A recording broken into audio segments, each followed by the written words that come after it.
할렐루야, 장별로 알아가는 성경 이야기. 오늘은 신명기 9장부터 시작해 보도록 하겠습니다. 신명기는 반복되어진 말씀이다. 그래서 1세대들에게 출애굽기, 레위기, 민수기의 말씀을 다시금 정리해서 핵심만 2세대들에게 다시금 주시는 말씀이 신명기 말씀입니다.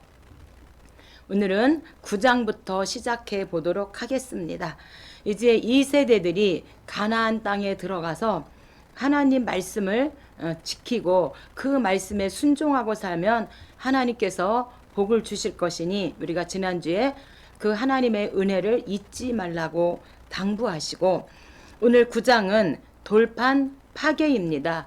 출애굽기 32장에서 1세대들이 이제 모세가 십계명을 받아가지고 늦게 내려오자 그들이 이제 우리에게 신을 달라, 그래서 금송아지를 만들어서 그들이 금송아지 앞에서 복을 달라고 그들이 행위를 하는, 그래서 하나님께서 모세에게 빨리 내려가라.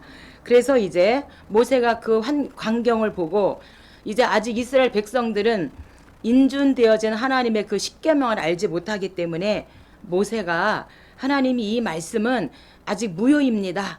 그리고 계약을 파기하는 조건으로 이제 돌판을 던져서 깨트리게 되어지는 돌판 파괴입니다. 그래서 출애굽기 32장은 2장과 같은 말씀이죠.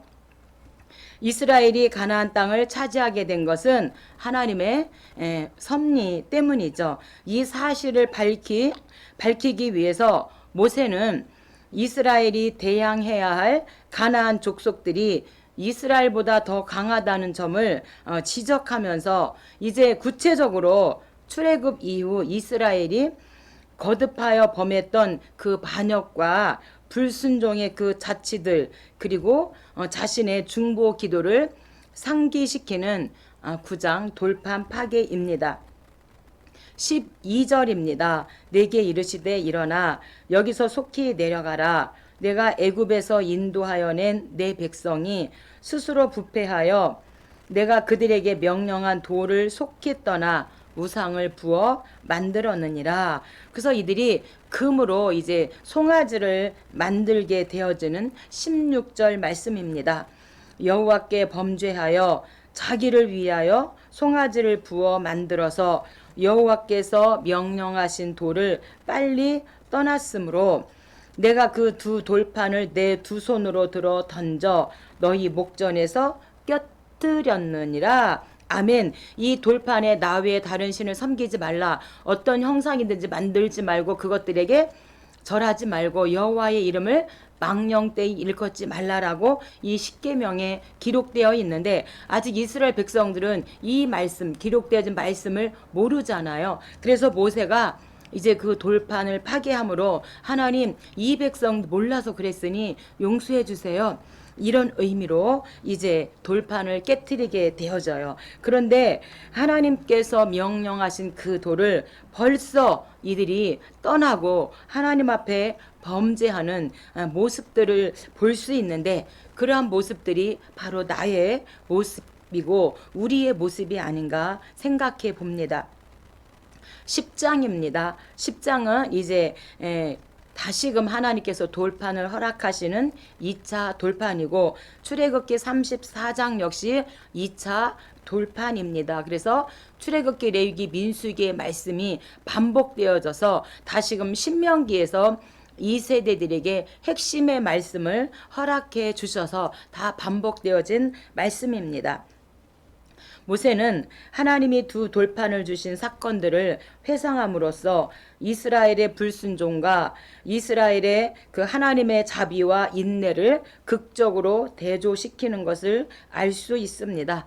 이것은 하나님이 이스라엘을 버리시지 않는다는 증거였고, 또한 그 열조들과 맺으신 그 하나님의 언약을 신실히 지키신다는 표시로서 다시금 모세를 통하여 제2의 율법을 하나님께서 주시는 것을 말씀하고 있습니다. 그래서 이스라엘은 오직 하나님만 섬기고 하나님 말씀에 순종함으로 말미암아 이제 하나님의 그 은혜를 저버리지 말아야 한다고 하는 사실입니다.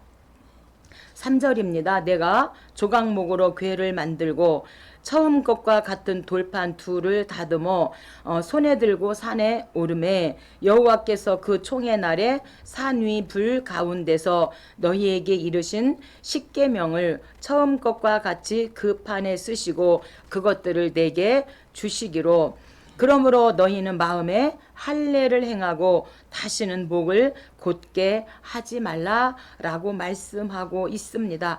여기에서 마음에 할례를 행하라고 하는 것은 마음 중심에서부터 이제 거룩한 자세를 갖고 죄에서 시켜야 한다고 이제 말씀하고 있습니다. 창세기 17장이 할례 언약인데 이제 두 번째 십계명을 주시면서 이제 그 말씀을 마음에 너희는 할례를 행하라고 말씀하고 있는 것을 볼 수가 있습니다. 이 마음의 할례는 하나님에 대해 그 완고했던 마음을 바꾸어서 그러니까 굳은 마음을 제하여 버리고 부드러운 마음으로 바꾸어서 하나님을 경외하고 하나님을 사랑하는 것을 의미하고 있습니다. 그래서 할례를 받은 자라면 육체에 행한 그런 할례에 만족할 것이 아니라 아멘이죠. 마음 자세를 고쳐서 하나님 말씀에 순종하고 하나님을 사랑해야 한다고 하는 이런 의미를 가지고 있다고 하는 것입니다. 11장입니다. 11장은 저주와 축복에 대하여 말씀하고 있고요. 신명기 28장도 저주와 축복에 대해서 말씀하시고 신명기 27장도 에발산에서 저주의 말을 할 때 너희는 아멘 할 것이요 그리심산에서 축복의 말을 할 때 너희는 아멘 할지니라. 그래서 우리가 신명기 11장 27장 28장이 다 같은 저주와 축복의 말씀을 하나님께서 2세대들에게 허락하면서 반드시 너희는 복을 받으려면 하나님 말씀에 순종해라 이렇게 지금 당부하고 있습니다. 오직 가나안 땅에 들어가서 하나님만 의지하고 하나님께 순종하고 이제 축복을 누리라고 2세대들에게 모세를 통하여 하나님께서 권면하고 있습니다. 이제 그들이 가나안 땅에 들어가서 이제 복을 받고 번영을 누릴 수 있느냐라고 하는 여부는 하나님께 순종하느냐 하나님 말씀에 불순종하느냐 여기에 달려 있다고 하는 것입니다. 결론적으로 모세는 순종과 불순종에 따른 축복과 저주를 이제 대조시켜서 본인이 양자택일을 할 것을 강조하고 있습니다. 우리가 신명기 30장도 선택하라 하나님 그래서 생사화복을 주장하시는 하나님을 선택할 것인지 아니면 이제 말도 못하고 보지도 못하는 그런 우상을 선택할 것인지 너희들이 결정을 하라고 말씀하고 있는데 오늘 11장에서도 하나님께서 이제 너희들이 축복을 선택할 거냐 아니면 우상을 섬김으로 저주를 선택할 것인지 너희들이 양자택일을 하라고 말씀하고 있습니다. 26절입니다. 내가 오늘 복과 저주를 너희 앞에 두나니 너희가 만일 내가 오늘 너희에게 명하는 너희의 하나님 여호와의 명령을 들으면 복이 될 것이요. 그래서 너희에게 명하는 법도와 규례와 율례의 말씀을 들으면 그리고 그것을 지켜 행하면 반드시 복이 될 것이다 라고 말하고 있습니다. 하지만 28절에 너희에게 명령하는 도에서 돌이켜 떠나 다른 신들을 따르면 저주를 받으리라. 반드시 저주를 받을 것이라고 말씀하고 있습니다. 오늘 저와 여러분도 오직 하나님 말씀에 순종하여서 하나님께서 주시는 그 복을 받아 누렸으면 좋겠습니다. 이어서 12장 예배 장소에 대해서 말씀하고 있습니다. 그래서 이 예배 장소, 거룩한 백성이 하나님께 드리는 예배에 관한 규정으로서 본장은 성수에 관한 규정과 또 고기 먹는 규정, 그 다음에 우상 숭배에 대한 경고를 구분 지어서 말씀하고 있습니다. 이스라엘은 여호와께서 정하신 그 장소, 예배 장소 예루살렘 성전이죠. 그래서 하나님께서 정하신 그 장소에서만 예배를 드리라고 말씀하고 있습니다. 왜 하나님이 정하신 예루살렘 성전에서만 예배 제사를 드려야 하는가? 그것은 하나님 중심주의와 신앙 우선주의로 요약되는 이스라엘 백성의 그 삶의 원칙은 오늘날 성도들에게도 그대로 이어져야 하는데 반드시 하나님이 정하신 예배 장소 거기가 예루살렘 성전입니다. 그래서 하나님 중심으로 믿음 중심 신앙 중심으로 그렇게 나아가라고 하나님께서 우리들에게 부탁하고 있습니다. 5절입니다. 오직 너희의 하나님 여호와께서 자기의 이름을 두시려고 너희 모든 지파 중에서 택하신 곳인 그 계실 곳으로 찾아 나아가서 그가 계신 곳이 바로 예루살렘 성전입니다. 그래서 반드시 하나님이 계신 그 예루살렘 성전으로 너희는 나와라. 11절 택하실 그곳으로 바로 택하실 그곳이 예루살렘 성전이죠. 내가 명령하는 것을 모두 가지고 갈지니 번제, 희생, 그 다음에 11조, 거제 모든 아름다운 서원물을 가지고 너희는 하나님이 택하신 하나님이 계신 예루살렘 성전으로 나와서 이런 제물을 통하여 하나님과 만나자고 이렇게 말씀하고 있는데 오늘 번제, 희생제, 11조, 거제가 나옵니다. 우리가 레위기 1장부터 5장까지가 번제, 소제, 화목제, 속죄제, 속건제. 그래서 레위기 1장부터 5장에 있는 말씀을 다시금 2세대들에게 주면서 반드시 너희가 이런 재물을 가지고 하나님이 택하신 그곳으로 나와서 만나자. 하나님이 말씀하고 계십니다. 14절입니다.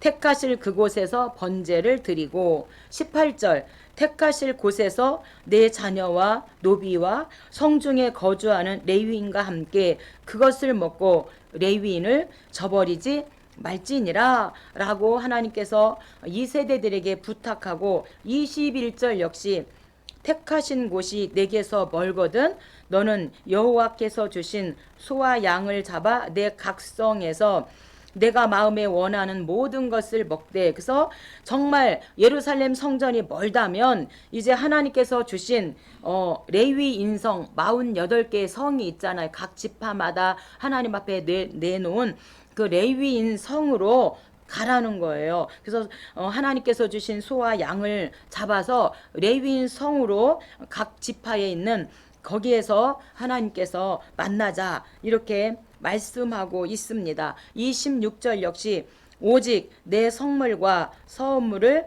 여호와께서 택하신 곳으로 가지고 가라. 그래서 예루살렘에서는 이스라엘 백성들은 반드시 이제 예루살렘 성전에서 하나님 택하신 그곳에서 만나자고 오늘 12장에서 계속적으로 하나님 택하신 그곳, 하나님이 택하신 그곳, 하나님이 택하신 그곳에서 이제 만나자. 그래서 거룩한 백성이 하나님께 이제 예배를 드리고 거룩한 삶을 살라고 하나님께서 12장에서 말씀해 주고 계십니다.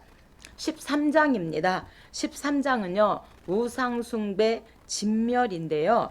본장은 단호하고도 과감한 우상숭배 척결을 명하는 내용으로 우상숭배자들을 처단하라는 명령이고 우상숭배에 빠진 성읍을 멸하라고 하나님께서 말씀하고 계십니다. 우상숭배로 이끄는 사례들을 보게 되어지면 외부의 유혹보다는 이스라엘 내부의 유혹에 초점을 맞추고 있는데 우상 숭배의 요인이 바로 우리 안에 우리의 가정과 우리의 마음 안에 있음을 여기 13장에서도 말씀하고 있습니다. 1절입니다. 너희 중에 선지자나 꿈꾸는 자가 일어나서 이적과 기사를 내게 보이고 너는 그 선지자나 꿈꾸는 자의 말을 청종하지 말라. 너희를 시험함이니라. 그런 선지자나 꿈꾸는 자를 죽이라. 여호와를 배반하게 하려 하여 너희의 하나님 여호와께서 내게 행하라 명령하신 도에서 너를 꾀어 내려고 말하였음이니라. 너는 이같이 하여 너희 중에서 악을 제할지니라. 그래서 반드시 이제 우상 숭배하는 자들, 꿈꾸는 자들, 이런 선지자나 꿈꾸는, 그래서 기적과 이적을 행하는 이런 모든 우상 숭배하는 자들을 반드시 하나님은 진멸하라고 이렇게 말씀하고 있습니다.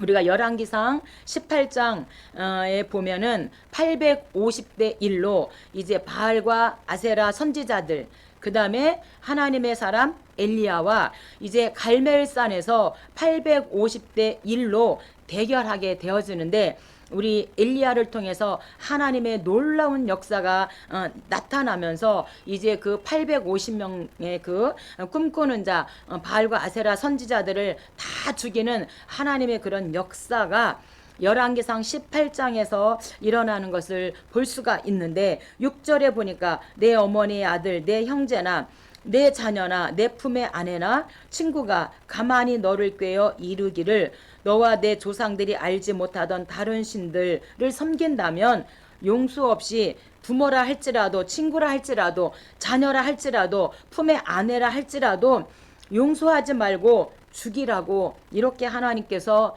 말씀하시고 명령하고 하고 계십니다.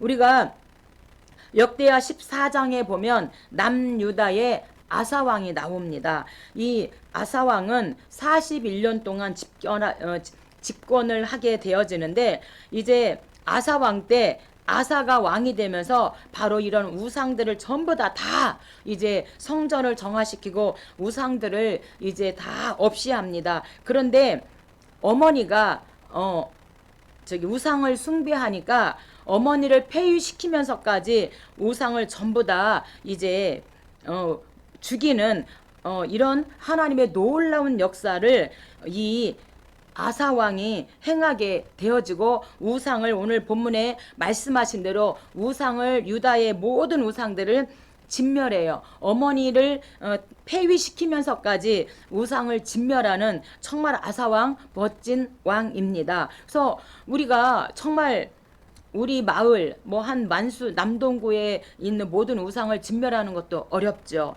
근데 이 아사왕은 그 유다 나라의 모든 우상들을 진멸한 정말 믿음의 왕이었다고 하는 사실입니다. 반드시 이제 가나안 땅에 들어가서, 그래서 우리가 7장에서도 7 족속들과 혼합하지 마라. 왜? 그들이 섬기는 그 신들, 그들과 혼합하게 되어지면 7 족속들이 섬기는 이런 우상들을 섬기고 이들이 거룩한 삶을 살지 못하고 타락할 수 있기 때문에 반드시 혼합하지 말라고 말하고, 이런 우상 숭배한다면 그들을 진멸하고 반드시 거룩한 삶을 살고 하나님 중심으로, 예루살렘 성전 중심으로 그렇게 거룩한 삶을 살라고 하나님께서 2세대들에게 당부하고 있는 것을 우리가 알 수 있습니다. 14장입니다. 14장은 우리가 레위기 11장에 정한 음식과 부정한 음식을 말씀하셨는데, 똑같이 오늘 신명기 14장에서도 정한 음식과 부정한 음식에 대해서 하나님께서 말씀하고 있습니다. 왜 부정한 음식을 먹지 말라고 했는가? 당시 그 고대 근동 지방에서 행해지던 그 이교적인 그런 악습을 금해요. 그래서 이들이 그 근동 지방에서 행해진 이교적인 그 악습이 그런 짐승 형상으로 이들이 우상을 숭배하고 이런 것 때문에 말씀하고 있는 거죠.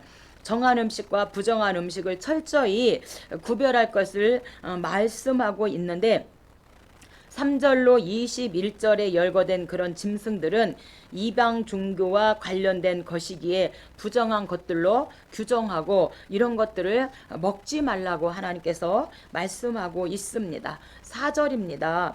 너희가 먹을 만한 짐승은 이러하니 소, 양, 염소, 사슴, 노루, 산염소, 흰노루, 산양들, 짐승 중에 굽이 갈라져 쪽발도 되고 새김질도 하는 모든 것은 너희가 먹을 것이니라. 그래서 우리가 하나님의 말씀을 계속해서 대새김질 할 것을 말씀하고 있지요.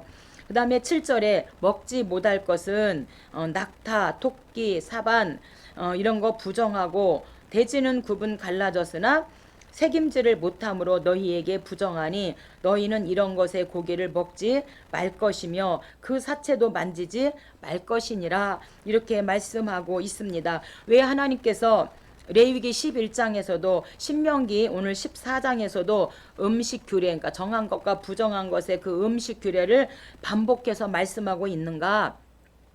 먹는 음식이 영적 생활에 영향을 끼치기 때문에 하나님께서 반복적으로 말씀하시고 또한 부정한 것을 가까이 하면 우리가 영이 변질되기 때문에 가까이 부정한 것은 가까이 하지 말라고 합니다. 제가 레위기 11장에서 우리가 또 먹지 못할 믿음과 먹을 만한 믿음이 있는 것을 제가 비유를 들어서 말씀을 했는데 어쨌든 우리가 먹을 만한 짐승이 있고 먹지 못할 짐승이 있는 것처럼 우리가 또 먹을 만한 믿음이 있는가 하면 먹지 못할 믿음이 있기 때문에 비판하지 말고 그들에게 덕을 세우라고 바울이 말씀하고 있습니다. 그래서 우리가 음식뿐만 아니라 우리의 영적 생활도 먹을 만한 믿음과 먹지 못하는 아직까지 그런 단계가 되지 못해서 먹지 못하는 그러한 믿음도 있다고 하는 사실입니다.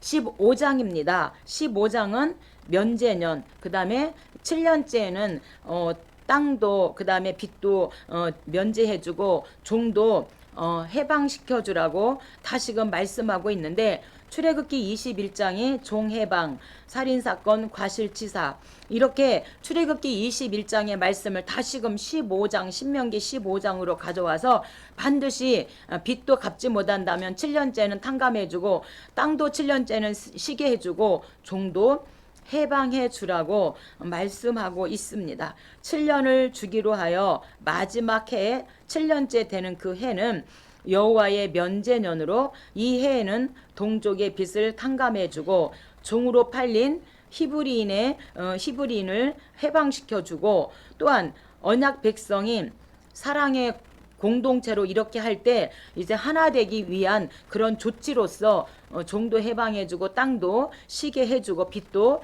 탕감해 주라고 하나님께서 말씀하고 부탁하고 계십니다. 그래서 공동체를 이루어 가라고 말씀하고 있습니다. 1절입니다. 매 7년 끝에는 면제하라. 면제년의 규례는 이러하니라. 그의 이웃에게 구워준 모든 채주는 그것을 면제하고 그의 이웃에게나 그 형제에게 독촉하지 말지니 이는 여호와를 위하여 면제를 선포하였음이라 이렇게 말씀하고 있습니다. 뿐만 아니라 12절에서 내 동족 히브리 남자나 여자가 내게 팔렸다 하자 만일 6해 동안 너를 섬겼거든 7째 해는 너는 그를 놓아 자유롭게 할 것이요. 그래서 종을 반드시 7년째는 해방시켜 주라고 이렇게 말씀하고 있습니다. 그런데 우리가 지난번에도 했지만 예레미야 34장에서 이제 예레미야가 유다 백성들에게 반드시 노예를 해방시켜 주라는 거예요. 7년째는 노예를 해방시켜 줘라. 이제 강력하게 예레미야가 외치니까 유다 백성들이 노예를 이제 7년째는 해방시켜 줬어요. 해방시켜 주고 나니까 그 종이 했던 일을 다 이제 주인들 유다인들이 해야 되잖아요. 너무나 불편한 게 많아요. 그래서 하나님께 순종하겠다 그리고 해방시켜 줘봤더니 너무나 불편해. 다시 그 노예들을 종들을 잡아다가 다시 종으로 삼게 되어집니다. 그러니까 하나님 말씀을 불순종한 거죠. 그래서 이제 예레미야 35장에 레갑 족속을 비유를 들어서 이제 다시금 노예를 해방시켜 주라고 말씀하고 있는데 레갑 족속은요. 선진들이 술 먹지 말아라. 술 먹다가 우리 선진들이 망했어. 그래 너희는 절대로 술 먹지 마. 그렇게 이제 술 먹지 말라고 했어요. 그래서 이제 정말로 레갑 족속들이 술을 안 먹나 해서 막 고기와 막 그냥 술과 막 이런 진찬들을 가져다 주고 술을 먹으라고 했는데 절대로 우리 선진들이 먹지 말라고 했기 때문에 우리는 먹지 않겠다. 그리고 이렇게 레갑 족속은 그 선진들의 말을 들었다는 거예요. 그런데 하나님의 백성인 이 유다 백성은 하나님께서 공동체 회복을 위해서 노예를 해방시켜 주라고 했음에도 불구하고 하나님 알았습니다 하고 조금 해봤더니 신용해봤더니 불편하니까 다시금 데려다가 종을 삼는 유다 백성의 그런 악함을 예레미야가 외치고 있는 예레미야 34장 노예 해방인데, 오늘 하나님께서 이렇게 신명기에서 다시금 2세대들에게 반드시 7년째는 종도 해방시켜주고 땅도 해방시게 해주고 빚도 탕감해 주라고, 이렇게 왜 공동체의 결속을 위해서는 이렇게 해야 된다고 말씀하고 있습니다. 16장입니다. 16장은 우리가 6월절, 77절, 초막절 반드시 3대 절기를 지키라고 말씀하고요. 우리가 출애굽기 23장도 이 3대 절기를 반드시 지킬 것이니라 라고 말씀하고 있습니다. 6월절은 가장 큰 절기로서 애굽의 속박으로부터 해방된 사실을 기념하고, 77절과 초막절은 가나안 땅에 정착한 이스라엘이 받는 그런 축복에 초점을 맞추고 있습니다. 이스라엘은 6월절을 통해서 하나님의 그 구원을 깨닫고, 77절과 초막절을 통해서는 계속되는 그런 은혜로 하나님의 보호하심, 그 다음에 하나님의 섭리를 깨닫고 그 하나님께 경배할 것을 부탁하고 있습니다. 1절입니다. 아빕월을 지켜 내 하나님 여호와께서 6월절을 행하라. 이는 아빕월에 내 하나님 여호와께서 너를 애굽에서 인도하여 내셨음이라. 여기서 아빕월은 이스라엘의 그 달력으로 1월 달을 말하고 있습니다. 그래서 반드시 너희는 가나안 땅에 들어가서 뭘 지키래요? 6월절을 지키라고 말씀하고 있습니다. 왜요? 반드시 하나님께서 애굽에서 이들을 인도해 내셨기 때문에 너희는 그 하나님의 은혜를 잃어버려서는 안 된다. 그래서 이들이 이제 6월절을 지킬 때에, 이때가 이제 우기 때거든요. 우기 때기 때문에 이들이 이제 각자 흩어져 있는 디아스포라, 흩어져 있는 모든 하나님의 사람들이 이제 예루살렘 성전으로 6월절을 지키기 위해서 이제 오는데, 멀리 오는 사람은 뭐 멀리서 오고, 뭐 한 달 걸리는 사람 뭐 일주일, 뭐 천차만별이겠죠. 그래서 이들이 6월절을 지킬 때 제일 먼저 하는 게 무덤을 보수합니다. 왜 무덤을 보수하냐면 돈 있는 사람은 돌무덤을 하지만 가난한 사람은 그냥 안반이 있고 그 위에 얕은 흙이 있는데 그냥 일일장을 하기 때문에 그 흙을 파서 그냥 묻기 때문에, 이 우기 때 비가 많이 오면은 이 흙이 다 이제 비에 쓸려서 행여라도 그 이제 시신을 볶게 되면 정결 의식을 행해야 되잖아요. 그래서 이 우기 때 무덤을 보수하고, 또 먼 길을 오는데 물을 마실 수 있도록 우물을 보수하고, 그 다음에 이제 7일 동안 하얀 그 길을 걸어놓고 우리 집은 비어 있으니 누구라도 쉬었다 가시라고 그렇게 표시를 해서 함께 공동체 생활을 하게 되어지는, 이들이 그렇게 6월절을 반드시 이런 것을 통하여 지키는데, 하나님께서 6월절을 반드시 지키고 애굽에서 하나님께서 출애굽시킨 그 은혜를 잃어버려서는 안 된다고 말씀하고 있습니다. 10절입니다. 내 하나님 여호와 앞에 77절을 지키되 내 힘을 헤아려 자원하는 예물을 드리고. 그래서 우리가 다음 주가 이제 맥주 감사 주일이잖아요. 77절이 우리가 보리 수확, 이제 맥주 감사로 하나님 앞에 6개월 동안도 지켜주시고 햇빛과 물과 공기를 주셔서 모든 곡식들이 보리 수확을 할 수 있는 그 하나님 우리가 찬양하게 되어지는데, 이스라엘 백성들에게도 이 보리 수확의 77절을 반드시 하나님께 지켜라. 그리고 그냥 지키지 말고 내 힘을 헤아려 자원하는 예물을 드리고 빈손으로 나오지 말라고 말씀하고 있습니다. 13절입니다. 너희 타작마당과 포도주 틀에 소출을 거두어 들인 후에 이래 동안 초막절을 지킬 것이요. 그래서 우리가 7월 15일 날 초막절, 장막절이죠. 가데스 바네아에서 40년 동안 이들이 항상 장막 치고 살았는데, 그때 하나님께서 메추라기와 만나를 통해서 이들을 먹이셨잖아요. 그리고 구름기둥과 불기둥으로 이들이 추워서 얼어 죽지 않고 너무 더워서 정말 죽지 않고 구름기둥과 불기둥으로 이들을 지켜주신, 반드시 그것을, 그 초막절을 하나님이 지켜라 그렇게 말씀하시고, 똑같은 7월 15일이 수장절, 우리가 추수감사로 하나님 앞에 예배 드리는데, 추수감사도 하나님께 그렇게 지키라고 말하는데, 7일 동안 이들이 이제 장막절을 지킬 때 이들이 온 가족이 이제 광장으로 나와서 7일 동안 이들이 이제 생활하게 되고, 그 가데스 바네아에서 그 광야 생활을 그대로 재현을 하게 되어지잖아요. 그래서 이제 나무로 집을 짓고 천장은 나뭇가지 주워다 얼기설기 이렇게 놓고, 이제 누웠을 때 별이 보이게 하고 그 안에서 이들이 하나님 말씀을 묵상하면서 살게 되어지고, 그 다음에 이제 이때는 우기 때니까, 아니 건기 때니까 우리에게 또 비를 달라고 하나님 앞에 70마리의 양을 잡아서, 그렇게 첫째 날 둘째 날 일곱째 날 7마리로 70마리 양을 잡아서 하나님 앞에 그렇게 드리고, 또 실로하면서 물을 떠다 예루살렘 성전 꼭대기로 올라가고, 버드나무 하나 꺾어다가 예루살렘 성전 입구에다가 심어가지고 그 물을 주면서, 하나님께서 이 우기에 건기에 우리에게 비를 주지 않으면, 이 우리가 이 버드나무에게 물을 주지 않으면 죽는 것처럼, 이 건기에 하나님 우리에게 비를 주지 않으면 우리 죽습니다. 비를 달라고 이렇게 이들이 하나님 앞에 행사를 하게 되어지는데, 그래서 그날을 기념하면서 하나님 앞에 영광을 올려드리는데, 반드시 이 3대 절기를 하나님께 지키라는 거예요. 16절에 너희 가운데 모든 남자는 1년에 3번 무교절, 77절, 초막절에 내 하나님 여호와께서 택하신 곳에서, 거기가 예루살렘 성전이죠, 여호와를 배웁되 빈손으로 여호와를 배웁지 말고. 그래서 반드시 너희들이 그 받은 복을 가지고 하나님 앞에 나와서 이제 이 3대 절기를 지켜라 이렇게 말씀하고 있습니다. 17장입니다. 하나님께서 17장에서는 이제 왕이 지켜야 될 규례에 대해서 말씀하고 있는 왕 규례입니다.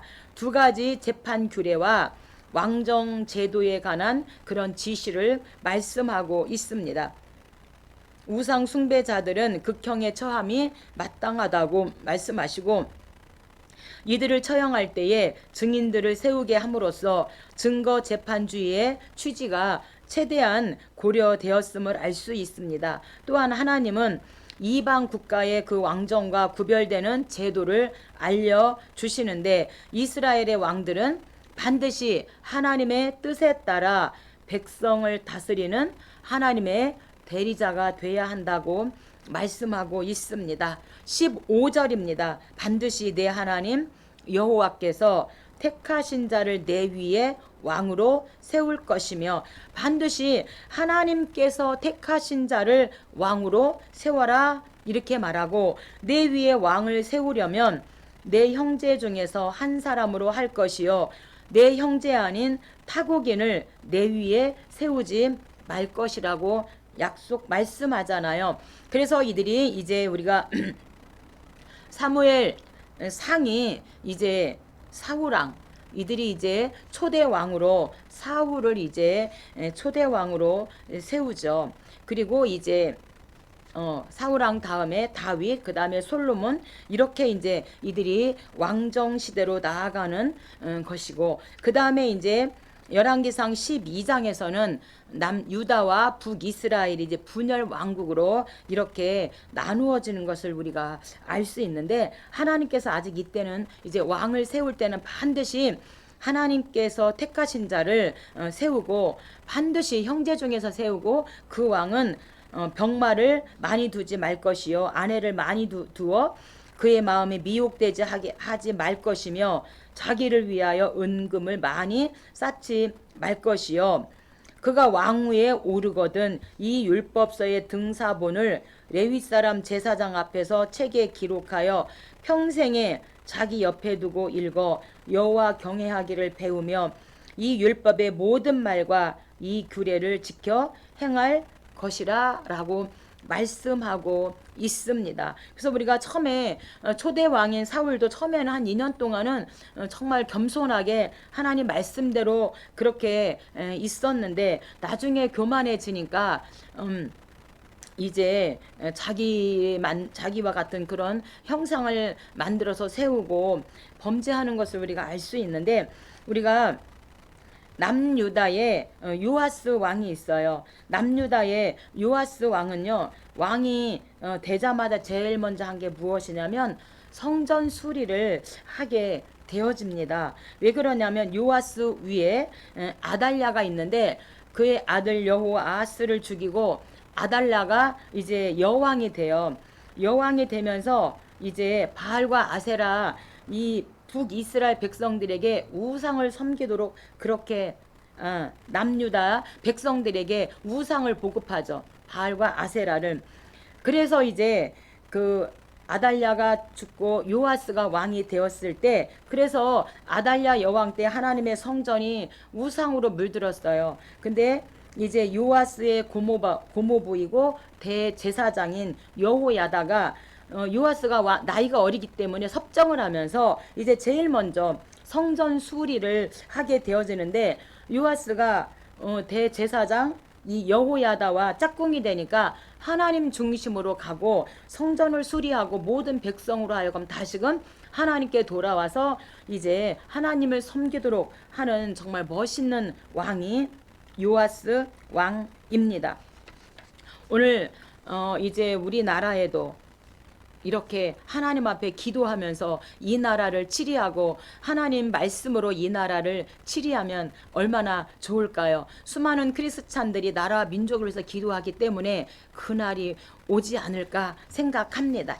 14장입니다. 하나님께서 2세대들에게 이제 18장에서는 가나안 땅에 들어가서 반드시 제사장 선지자에 대해서 말씀하고 있습니다. 레위인들은 백성의 11조와 제물을 통해서 생계를 해결함으로 여호와께 드리는 제사와 이에 수반되는 모든 업무들을 전념할 수 있습니다. 이제 여호수아에 가면은 레위 지파는 기업을 주지 않지만 11지파에게는 기업을 주죠. 그래서 이 11지파가 이제 하나님 앞에 드려진 이런 11조라든가 이런 예물들이 레위 지파에게는 기업이잖아요.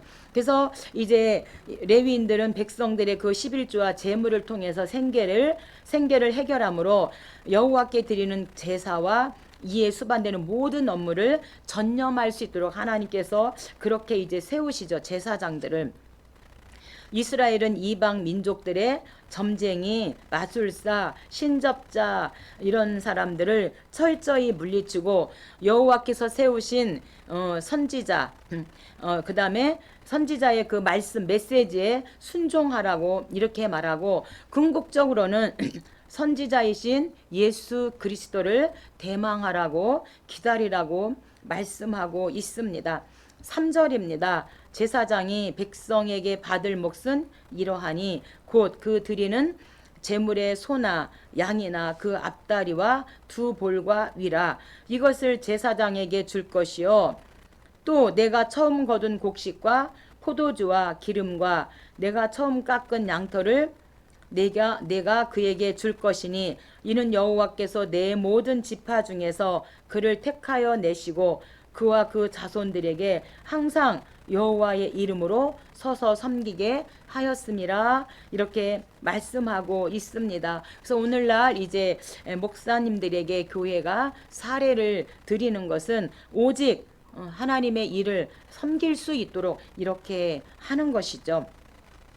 그래서 우리가 제사장이 받는 목에 대해서 민수기 18장 제사장 직무와 분깃에 대해서 말씀하고, 레위기 22장도 성물과 제물 규례에 대해서 말씀하시고, 오늘 신명기 18장에서도 제사장과 선지자들이 받을 몫에 대해서 다시금 2세대들에게 말씀하고, 점쟁이, 마술사, 신접한 자 철저하게 물리치고 제사장과 선지자의 말씀을 듣고 순종하고 그들이 생활할 수 있는 모든 제반적인 것을 하라고 말씀하고 있습니다. 선지자입니다. 15절입니다. 내 하나님 여호와께서 너희 가운데 내 형제 중에서 너를 위하여 나와 같은 선지자 하나를 일으키시리니 너희는 그의 말을 들을지니라. 그래서 반드시 선지자와 제사장의 말을 듣고 순종하라고 말씀하고 있습니다. 여기에서 선지자는 하나님의 편에서 계시를 받아 백성들에게 하나님의 뜻을 전하는 사람이 선지자입니다. 그래서 우리가 실예를 든다면 북이스라엘의 엘리야, 그 다음에 나단, 모세 등등이 바로 선지자로 사역을 한 것을 알 수 있고요. 제사장입니다. 제사장이 하는 일은 사람들의 편에서 대표자로서 하나님께서 용서와 자비를 구하는 자, 그래서 아론, 레위지파 이런 사람들이 제사장의 사역을 말하고 있고요. 예언자입니다.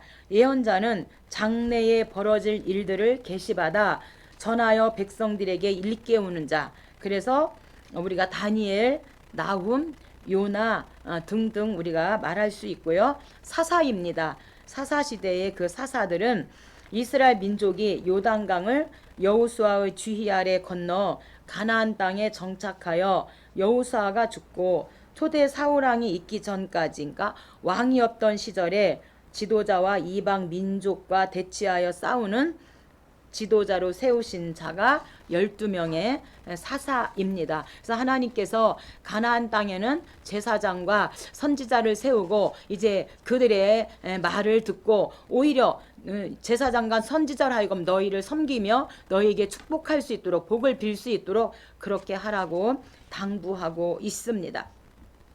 이어서 19장입니다. 우리가 지난번에 동쪽에 이제 도피성이 3개고 그다음에 가나안 땅 서쪽에 도피성 3개를 말하고 있는 19장 서쪽 도피성 3개입니다. 이제 고의적으로 사형을 저지른 자는, 사람을 죽인 자는 사형을 당했지만 부지중에 사람을 죽였다면 도피성의 피신함으로 생명을 보존할 수 있도록 하나님께서 도피성을 서쪽에 3개, 동쪽에 3개 이렇게 6개의 도피성을 허락하셨습니다. 이는 피해 보복이 악순환되는 것을 막기 위한 조치죠. 그래서 형선고와 집행에 있어서 증인의 역할이 매우 중요시 되었던 만큼 위증죄도 엄하게 다스렸습니다. 그래서 이중죄에 대한 형벌은 동해 보복법으로 눈은 눈으로 이는 이로 이렇게 하도록 시행하고 있는 것을 알 수가 있습니다. 2절입니다. 내 하나님 여호와께서 내게 기업으로 주신 땅 가운데에서 새 성읍을 너를 위하여 구별하고 내 하나님 여호와께서 내게 기업으로 주시는 땅 전체를 세 구역으로 나누어 길을 닫고 모든 살인자를 그 성읍으로 도피하게 하라. 그래서 가나안의 그 서쪽에서는 갈릴리 맞은편에 게데스, 그 다음에 세겜, 헤브론 이렇게 3개를 세우고요. 요단 동쪽은 베셀, 길르앗 나못, 바산 골란, 그래서 동쪽에 3개, 서쪽에 3개, 도피성 6개를 세워서 부지중에 사람을 죽였다면 그리로 피신하여 생명을 보존하고 또한 증인을 세워서 재판을 받을 수 있도록 그렇게 하나님이 배려해 주신 것이 도피성입니다. 21절입니다. 내 눈이 긍휼히 여기지 말라. 생명에는 생명으로, 눈에는 눈으로, 이에는 이로, 손에는 손으로, 발에는 발로니라. 그래서 그 위증죄에 대한 형벌은 이 동해 보복법으로 반드시 위증죄를 졌다면 그들을 불쌍히 여기지 말고 긍휼히 여기지 말라는 거예요. 왜 이렇게 해야 되는가? 공동체 질서와 평화를 위해서는 이렇게 해야 한다고 말씀하고 있습니다. 우리 예수님은, 신약에서 우리 예수님은 사랑과 희생의 법을 우리에게 주셨는데 이 사랑과 희생의 법이 더 넓어서 더 우리가 마음에 지은 죄까지도 우리 주님께서 말씀하셨기 때문에 이 법이 더 넓다고 생각하고 있습니다. 20장입니다. 20장은 전쟁 규례입니다.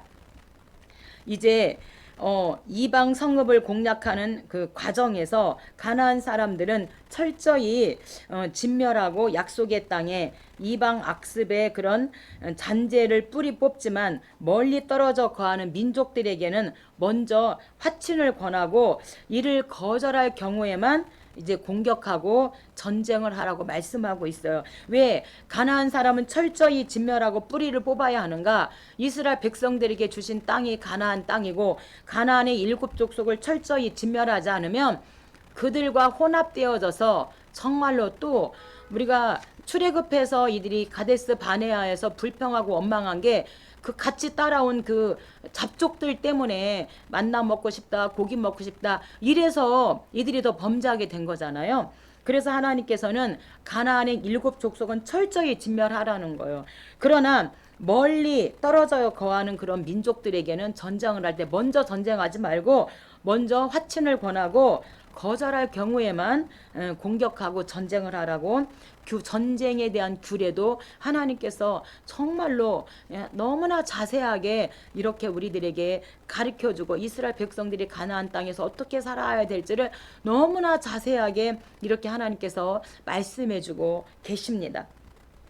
1절입니다. 내가 나가서 적군과 싸우려 할 때에 말과 병거와 백성이 너보다 많음을 볼지라도 그들을 두려워하지 말라.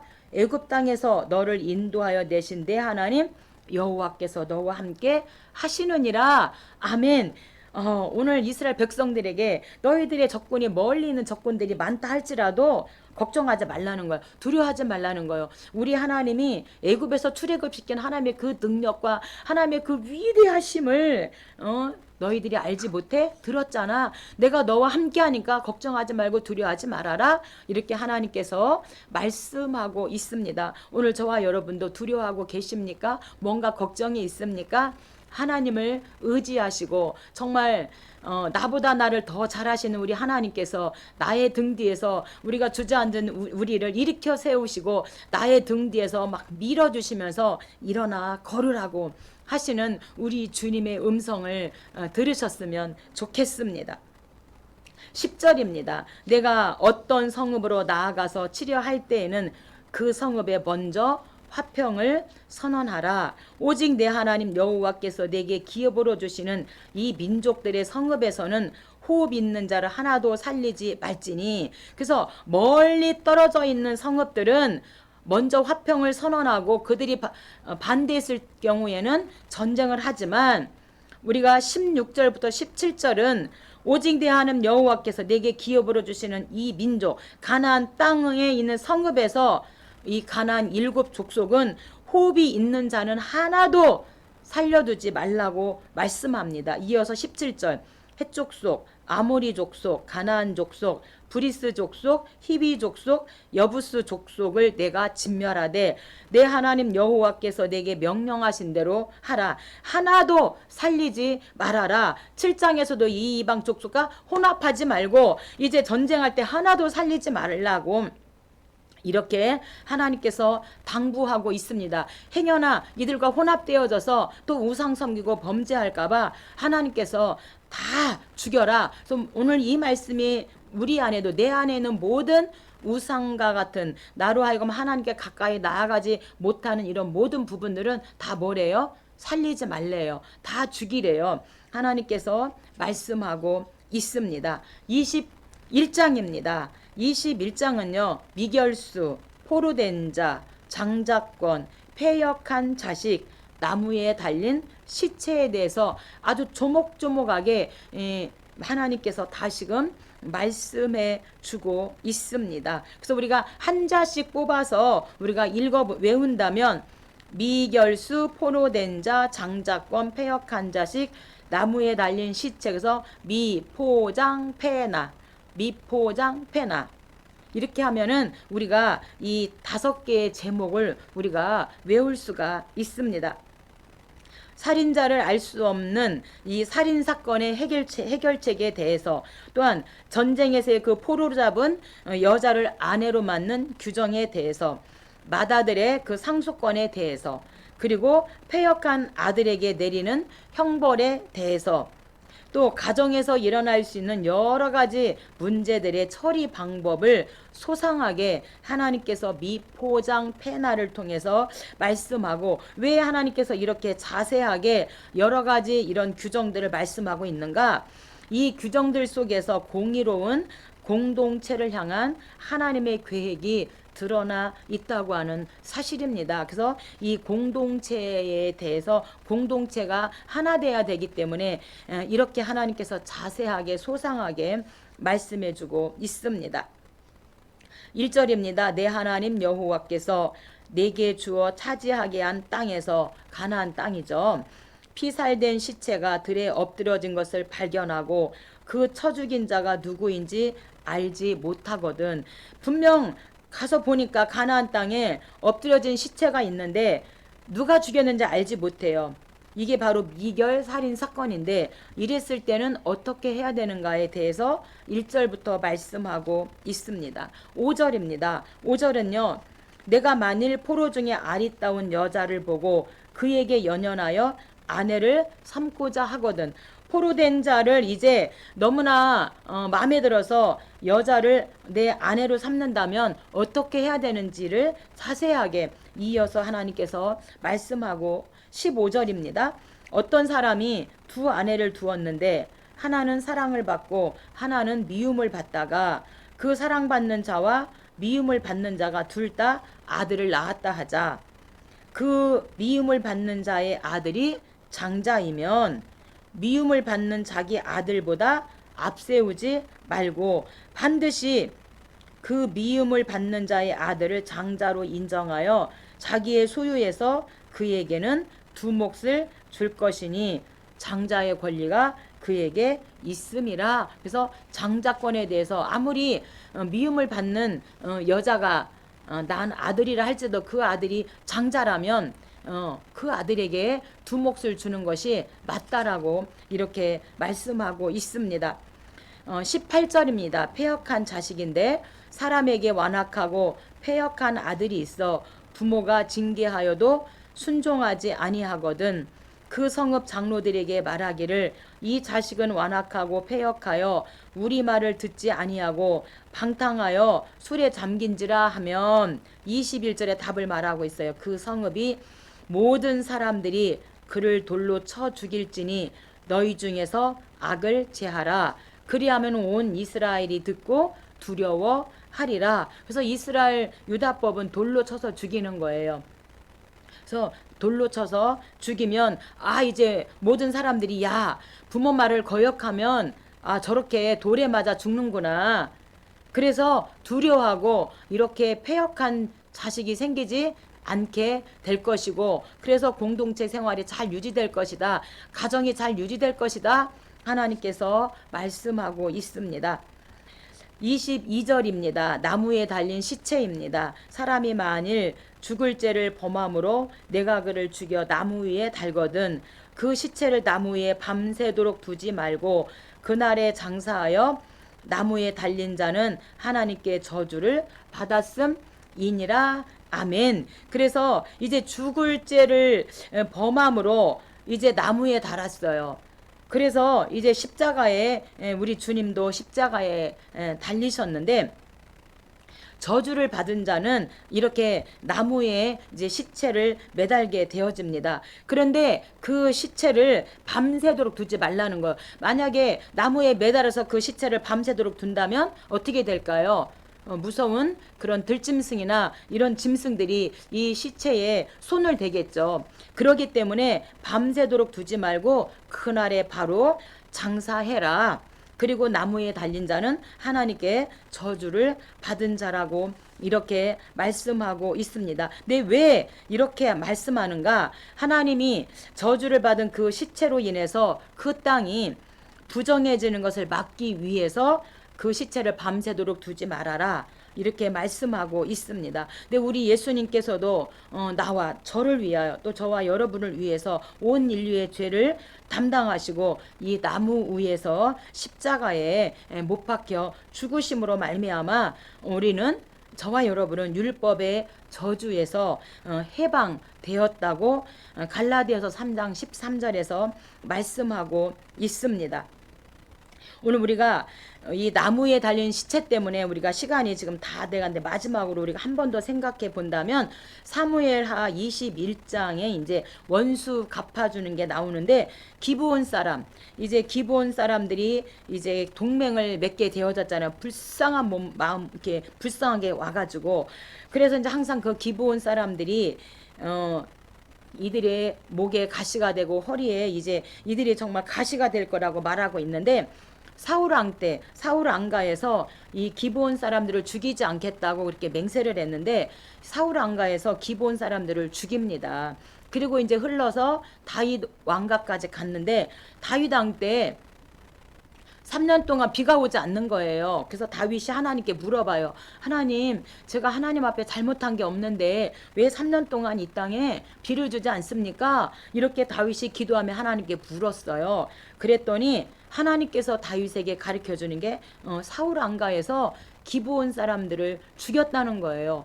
그것 때문에 기브온 사람들의 그것으로 인하여 하나님께서 비를 주지 않는다는 거예요. 그래서 이제 이 다윗이 이 사울 왕가에 가서 이제 이런 이야기를 하죠. 그래서 사울의 그 이제 아들 그러니까 손자인가요? 그 손자들을 이제 7사람인가 나무에 이제 달게 되어져요. 그러니까 사울의 첩인 그 리스바가 그 손자들이 나무에 달려서 행여나 짐승들이 이 시체를 어떻게 할까? 그래서 이제 큰 바위에 옷을 깔고 대성통곡을 하게 되어지죠. 그러니까 그 소식이 이제 다윗에게까지 들리면서 이제 이들을 나무에 달린 이 손자들을 이제 묻어주는 그래서 이 리스바의 그 아픔, 그 눈물을 우리가 이제 알 수가 있는데 어쨌든 이렇게 나무에 달린 시체는 저주받은 시체라는 것입니다. 오늘 여기까지 하고 다음 주에 22장 이웃사랑 창조 질서 성도덕부터 시작해 보도록 하겠습니다. 감사합니다.